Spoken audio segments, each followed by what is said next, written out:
அனைவருக்கும் வணக்கம். துறிஞ்சி கவிதை நூல். இந்த புன்னகை இலக்கிய விழாவில் துறிஞ்சி கவிதை நூலுக்காக விருது வாங்கிய பூவிதழ் உமேஷ் அவர்களுக்கு என்னுடைய வாழ்த்துக்களை தெரிவித்துக் கொள்கிறேன். ஒரு கவிதை தொகுப்பு அப்படின்னா எப்படி இருக்கணும்னு ஒவ்வொருத்தவங்களுக்கும் ஒரு சிந்தனை இருக்கும். எனக்கும் ஒரு சிந்தனை இருக்குது.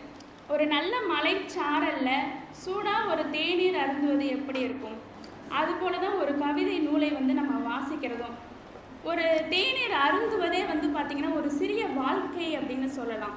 ஒரு சின்ன வாழ்க்கையை அந்த நிமிஷத்தில் நம்ம வாழ்ந்துருவோம். நண்பர்களோட பேசிக்கிட்டோ, வீட்லேயே ஒரு அம்மாவோட தேநீர் அருந்துவதோ, எதுவாக இருந்தாலும் ஒரு சிறிய வாழ்க்கையை நம்ம அதில் வாழ்ந்துடலாம்.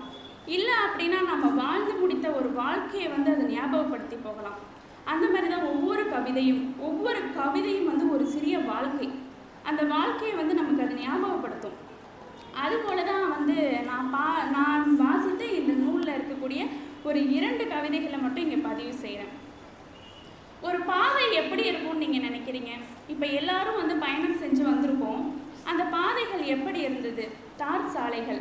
உங்களுக்கு அதோட நிறம் கருப்பாக இருந்திருக்கும் இல்லைங்களா? ஆனால் எல்லோருமே நம்ம ஒரு பாதை பார்த்துருப்போம். அந்த பாதை எப்படி இருந்திருக்கும்? ஒரு காடுகளிலோ இல்லை ஒரு வனப்பகுதிகளில் செல்லும்போது அந்த பாதை எப்படி இருந்திருக்கும்? செம்மண் நிறத்தில் ஒரு ஒற்றையடி பாதை, மரம் ஏறும்போது கல் முள்ளா அந்த மாதிரிலாம் பார்த்துருப்போம் இல்லையா? அந்த பாதையை கவிஞர் இந்த இடத்துல எப்படி பதிவு செய்கிறார் தெரியுங்களா? உள்ளங்கையின் நிறம் அப்படின்னு சொல்கிறார். நம்மளுடைய உள்ளங்கை நிறம் எப்படி இருக்குது, அதுபோல் அந்த பாதை இருந்தது அப்படின்னு சொல்லி கவிஞர் ஒரு கவிதையில் பதிவு செய்கிறாரு.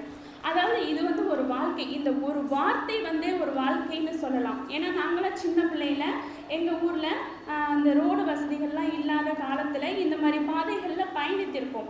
அப்போ இந்த ஒரு வரியை நம்ம படிக்கும்போதே நமக்கு அந்த சிந்தனை வந்துடுது இல்லையா? ஆமாண்டா, இந்த பாதை நம்ம கை நேரத்தில் தானே இருந்துச்சு அப்போது அப்படின்னு ஒரு ஞாபகம் வருது இல்லையா? அது மாதிரி ஒரு கவிதை நம்மளுடைய வாழ்க்கையை வாழ வைத்து போகும். அந்த மாதிரி ஒரு கவிதையை நான் இந்த நூலில் வாசிச்சிருக்கேன். அந்த பாதை எப்படி இருந்ததுன்னா, கண்ணு கெட்டிய தூரம் வரையும் வளைவுகளாக இருந்தது. அந்த வாழ்க்கை என்னோட வாழ்வியலை அதில் பார்த்தேன் அப்படின்னு சொல்லி கவிஞர் பதிவு செய்திருக்காரு.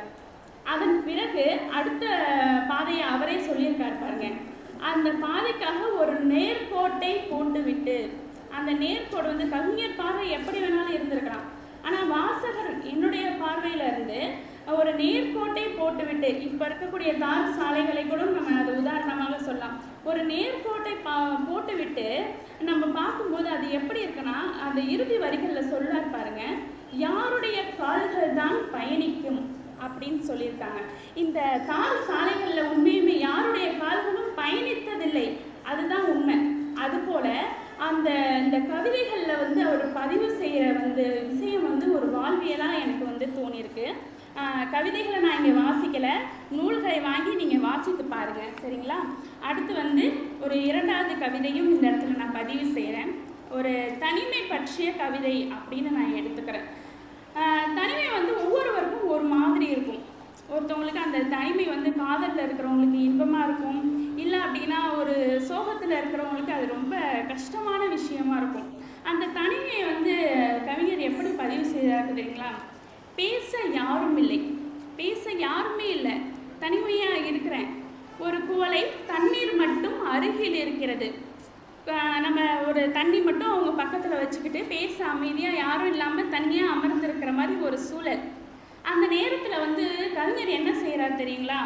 காதை தூங்க சொல்லிவிட்டு, பேசுறதுக்கு தான் யாருமே இல்லையே, இந்த காதை எதுக்கு, காதை தூங்க சொல்லிவிட்டு ஒரு மிடறு தண்ணீரில் தொண்டைக்குள் ஒரு வாக்கியத்தை அனுப்புகிறேன் அப்படின்னு சொல்லி முடிச்சிருக்காரு. சின்ன கவிதை தாங்க. அதாவது பேச யாரும் இல்லை, இந்த காது எதுக்கு, சும்மா கிடந்துட்டு போதுமே, நம்மக்கிட்ட இருக்கிறது இந்த தண்ணீர், இந்த தண்ணீரோடு பேசுவோம். கவிஞன் இயற்கையோடு பேசக்கூடியவன், சூழலோடு வாழக்கூடியவன். கவிதை ஒரு வாழ்வியலோடு வாழக்கூடியது. இந்த கவிதை தொகுப்பை இந்த இடத்தில் மதிப்புரை செய்ய வாய்ப்பு கொடுத்தவர்களுக்கு நன்றி கூறி விடைபெறுகிறேன். பேரன்பால் வழி நடத்தும் பிரபஞ்சத்திற்கும் என்னுடைய நன்றிகள்.